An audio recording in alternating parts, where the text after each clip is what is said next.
আসসালামু আলাইকুম বন্ধুরা, আশা করি ভালো আছেন। আবার একটা নতুন ভিডিওতে আপনাদের স্বাগত।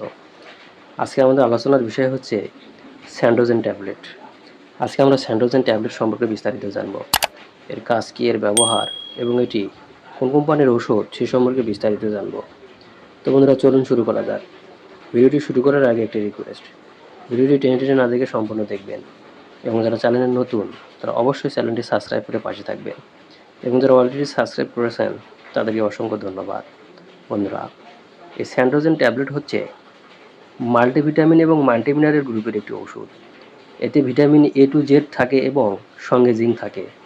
এটি বাংলাদেশে সাধারণত হেলথ কেয়ার ফার্মাসিউটিক্যাল কোম্পানি বাজারজাত করে থাকেন। এটি বাংলাদেশের যে কোনো ওষুধের দোকানে পাওয়া যায়। এই স্যান্ড্রোজেন ট্যাবলেটের ব্যবহার, এই স্যান্ড্রোজেন ট্যাবলেট সাধারণত শরীরের ভিটামিন এবং মিনারেলের ঘাটতি পূরণ করে। সেই সঙ্গে শরীরের দৈহিক চাহিদা মেটাতে এটি বাড়তি ভিটামিন ও মিনারেলের সাপ্লিমেন্ট হিসাবে সেবন করা হয়ে থাকে।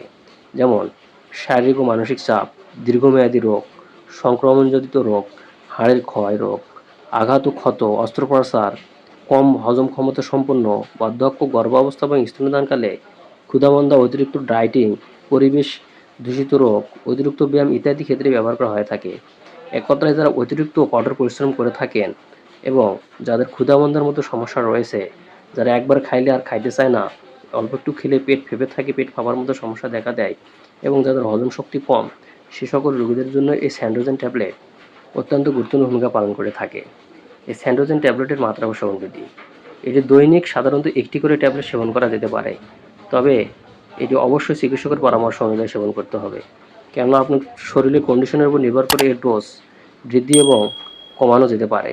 প্রতিনির্দেশনা, এই ওষুধের যে কোনো উপাদানের প্রতি অতি সংবেদনশীল রোগীদের ক্ষেত্রে এটি ব্যবহার করা যাবে না।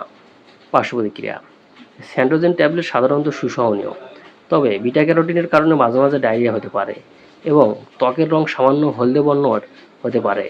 এছাড়াও ভিটামিন সি ও ভিটামিন ই এর কারণে ডায়রিয়া এবং পরিপাকতন্ত্রে অন্যান্য সমস্যা তৈরি হতে পারে। গর্ভাবস্থা এবং স্তন্যদানকালে এই স্যান্ড্রোজেন ট্যাবলেট ব্যবহার করা যাবে কি না, চিকিৎসকের পরামর্শ অনুযায়ী এটি আপনি সেবন করতে পারেন।